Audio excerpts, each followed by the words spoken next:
आइए सुनते हैं भगवान गणेश जी की कथा। कहा जाता है कि कोई भी पूजा पाठ हो उसमें सबसे पहले भगवान गणेश की कथा को अवश्य ही सुनना चाहिए। आइए सुनते हैं भगवान गणेश की कथा। एक गांव में एक बूढ़ी माता रहती थी। वह भगवान गणेश की बहुत बड़ी भक्त थी। वह बूढ़ी माता अपने रसोई में कुछ भी बनाती थी तो सर्वप्रथम भगवान गणेश को भोग लगाती थी। चाय बनाती थी तो कहती थी भगवान गणेश को कि आओ गणेश तुम भी चाय पी लो। ऐसा अर्पण करके फिर वह उस चाय को पीती थी। ऐसा करते करते बहुत साल बीत गए। उन्हें नहीं पता चला कि उन्होंने कितने वर्षों तक भगवान गणेश को याद कर करके किन किन वस्तुओं का भोग लगाया है। उनके इस भक्ति भाव को देखकर भगवान गणेश बहुत ही प्रसन्न हो जाते हैं और सोचते हैं कि मैं इस बूढ़ी माता को इसके इसी जीवन में एक बार दर्शन दे देता हूँ जिससे कि इसकी तपस्या वह सफल हो जाए। ऐसा विचार करके भगवान गणेश एक बहुत ही छोटे बालक के रूप में उस बूढ़ी माता के पास आते हैं। सवेरे का समय होता है। बूढ़ी माता दूध उबाल रही होती हैं। गणेश जी कहते हैं कि माता जी आप मेरे लिए थोड़ा सा खीर बना देंगी। बूढ़ी माता कहती हैं कि क्या तुम्हारे घर में कोई नहीं है? तुम तो मुझे गांव में नए दिखते हो, किस घर में आए हो बहुआ? तो भगवान गणेश कहते हैं मेरे माता पिता बहुत दूर गए हैं, मैं इस गांव में आया हुआ हूँ, क्या आप मेरे लिए खीर बना देंगी? बूढ़ी माता सोचती हैं कि हाँ इतना छोटा बच्चा है, मैं इसके लिए खीर बना देती हूँ। कहती है कि ठीक है बहुआ, मैं तुम्हारे लिए खीर बना देती हूँ। तो वह बालक कहता है ये लो। एक मुट्ठी चावल देते हैं भगवान गणेश और कहते हैं कि यह चावल है, इस चावल का तुम खीर बना दो। बूढ़ी माता सोचती हैं कितना थोड़ा चावल है, इतने थोड़े चावल में कितना ये खीर बनेगा और कितना ये बच्चा भूखे ही रह जाएगा।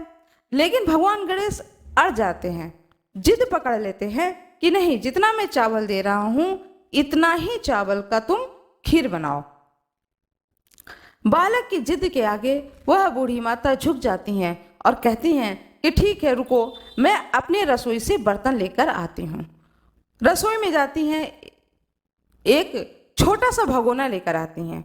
गणेश जी हंसने लगते हैं और कहते हैं माई इतने छोटे से भगोने में कुछ नहीं होगा, तुम जाओ और अपने घर के सबसे बड़ा बर्तन लेकर आओ।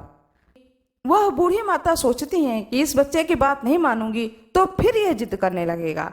उसके जिद के आगे झुक जाती हैं और जाती हैं अपने रसोई में, और जो उनके रसोई घर में सबसे बड़ा बर्तन होता है उस बर्तन को लेकर आती हैं बाहर और रख देती हैं चूल्हे पर। चावल डालती हैं, दूध डालती हैं, जो उनके घर में दूध था वह दूध डालती हैं, शक्कर डालती हैं। जब भगवान गणेश देख लेते हैं कि खीर बनना शुरू हो गया है तो कहते हैं कि माई तुम ये खीर बनाओ, मैं अभी आता हूँ गांव घूम करके, मैंने पूरा गांव अभी देखा नहीं है तो मैं पूरा गांव घूम कर आता हूँ। बूढ़ी माई कहती हैं ठीक है बेटा जल्दी आना, इतना थोड़ा सा चावल है, पकने में समय नहीं लगेगा। गणेश जी कहते हैं कि ठीक है माता, मैं अभी आता हूँ। इधर गणेश जी चले जाते हैं, घर से बाहर निकलते हैं और अंतर ध्यान हो जाते हैं। बूढ़ी माता समझ नहीं पाती हैं कि यह स्वयं भगवान गणेश हैं। इधर खीर बनके तैयार हो जाता है। बूढ़ी माता अपने घर के बगल वाले घर में जाती हैं थोड़ा सा मेवा मांगने के लिए कि मेवा दे दो, मैं खीर में डालूंगी, बहुत थोड़ा सा खीर बनाया है। पड़ोसन जो है वह मेवा दे देती हैं, लाती हैं, मेवा डाल देती हैं। इसके बाद में खीर उबलने लगता है, खीर बिल्कुल तैयार होता है। धीरे से देखती है बूढ़ी माता कि खीर भगोने में तो बहुत थोड़ा सा डाला था, थोड़ा चावल, थोड़ा दूध, थोड़ा शक्कर, लेकिन पूरा भगोना भर गया है खीर से। और जो खीर में जो दूध पड़ा हुआ है वह उबल उबल करके नीचे जमीन में गिर रहा है। माता जी की आदत, बूढ़ी माता की नित्य की आदत, वह जमीन में से खीर उठाते जाती और चाटते जाती और कहती, जय गणेशा, जय गणेशा, जय गणेशा, जय गणेशा। ऐसा कहते हुए 4-5 बार वह खीर जो जमीन में गिर जाती है उसे उठा के चाट लेती हैं और बर्तन को ढक करके, फिर भगोने को ढक करके रख देती हैं चूल्हे पर से उतार करके, कि चूल्हे पे चढ़ा रहेगा तो ऐसे ही दूध उबल उबल के नीचे गिरता रहेगा। जब खीर तैयार हो जाता है, उतार करके किनारे रख देते हैं, तो घर के बच्चे सब दौड़ के आते हैं कि दादी दादी यह खीर हमें भी दो। तो वो कहती है कि यह खीर तो तुम्हारा है नहीं, एक छोटा सा बच्चा आया था, उसने मुझे चावल दिया, शक्कर दिया और मुझसे कहा कि तुम खीर बना दो, तो यह खीर उस बच्चे का है, तो मैं इस खीर को तुम लोगों को नहीं दूंगी। बहू कहती है कि माँ जी, आप तो कह रही हैं एक छोटा सा बच्चा था, एक छोटा सा बच्चा इतने बड़े भगोने का सारा खीर कैसे खा लेगा? आप थोड़ा थोड़ा खीर सभी बच्चों को दे दीजिए, हम बड़ों को ना दीजिए। बूढ़ी माता सोचती है कि बहू सही कह रही है, उतना छोटा बालक भर भगोना खीर नहीं खा पाएगा। तो ऐसा करते हैं कि घर के सारे बच्चों को एक एक कटोरी खीर दे देते हैं, बाकी खीर ढक करके रख देते हैं। बूढ़ी माता ने ऐसा ही किया, घर के सभी बच्चों को एक एक कटोरी खीर दे दिया खाने के लिए और बड़ों को मना कर दिया और स्वयं भी नहीं खाई। सुबह से दोपहर हो जाता है, बच्चा लौटकर नहीं आता है। दोपहर से रात हो जाती है, रात का खाना पीना हो जाता है, चौका साफ हो जाता है, वह खीर साइड में किनारे रखा होता है और बूढ़ी माता इंतजार कर रही होती हैं कि वह बालक शायद रात में आ जाए और मुझसे खीर मांग ले। उस बालक के चेहरे को याद करते करते बूढ़ी माता सो जाती हैं रात में। तो उनके स्वप्न में गणेश जी आते हैं और कहते हैं कि बूढ़ी माता, तुम किसका इंतजार कर रही हो? उस बालक को स्वप्न में देख करके बूढ़ी माता कहती हैं कि अरे बेटा, तुम आ गए, तुमने जो खीर कहा था वह तुम्हारी खीर मैंने बना करके रख दी, सुबह से मैं तुम्हारा इंतजार कर रही हूँ, तुम कहाँ चले गए? बोले मैंने तो कब का खा लिया। बोले कब खा लिया?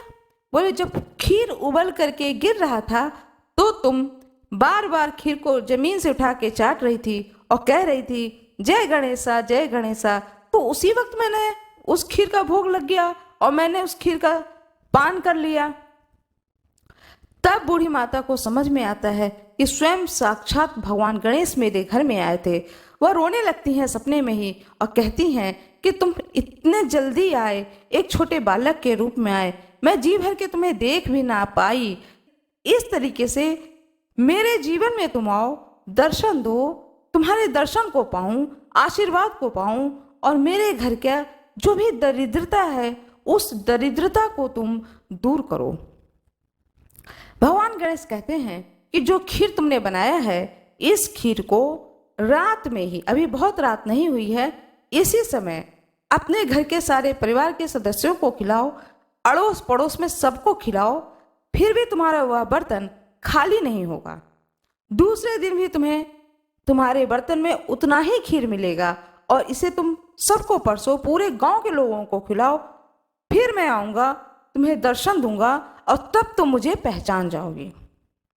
2 दिन के बाद भगवान गणेश आते हैं उसी बालक के रूप में और बूढ़ी माता के पास उसी समय आते हैं, प्रातः काल के समय ही आते हैं। बूढ़ी माता जब भगवान गणेश को सामने देखती हैं तो उनके चरणों में गिर जाती हैं और कहती हैं कि हे प्रभु, मेरे घर की दरिद्रता को दूर करें, मुझे आशीर्वाद दें, मेरे जीवन का कल्याण करें, इस जन्म में भी शुभ हो और मृत्यु के बाद भी शुभ हो। भगवान गणेश कहते हैं तथास्तु, ऐसा ही होगा। अब तुम जिस घर में इस वक्त हो, इस घर में कभी भी किसी भी बात की कमी नहीं होगी। तुम्हारे बच्चे जो भी कार्य कर रहे हैं उस हर कार्य में उन्हें सफलता प्राप्त होगी और मृत्यु के बाद जब तुम्हारा अगला जन्म होगा तो तुम जो भी अपना जीवन जियोगी वह बहुत ही सुख और भक्ति पूर्वक जियोगी। ऐसा आशीर्वाद देकर के भगवान गणेश अंतर्ध्यान हो जाते हैं। जिस प्रकार से भगवान गणेश ने उस बूढ़ी माता पर कृपा करी, इस कथा को सुनने वाले पर और सुनाने वाले पर कृपा करें। भगवान श्री गणेश की जय हो। आशा करती हूँ कि आप लोगों को यह कथा बहुत ही अच्छी लगी होगी। भगवान श्री कृष्ण की जय हो। भगवान श्री हरि विष्णु की जय हो। माता लक्ष्मी की जय हो। आशा करती हूँ कि आप लोगों को यह जानकारी अच्छी लगी होगी। कृपया वीडियो को लाइक करिएगा, चैनल को सब्सक्राइब करिएगा, बेल आइकन दबाना न भूलिएगा। आप लोगों का बहुत बहुत धन्यवाद।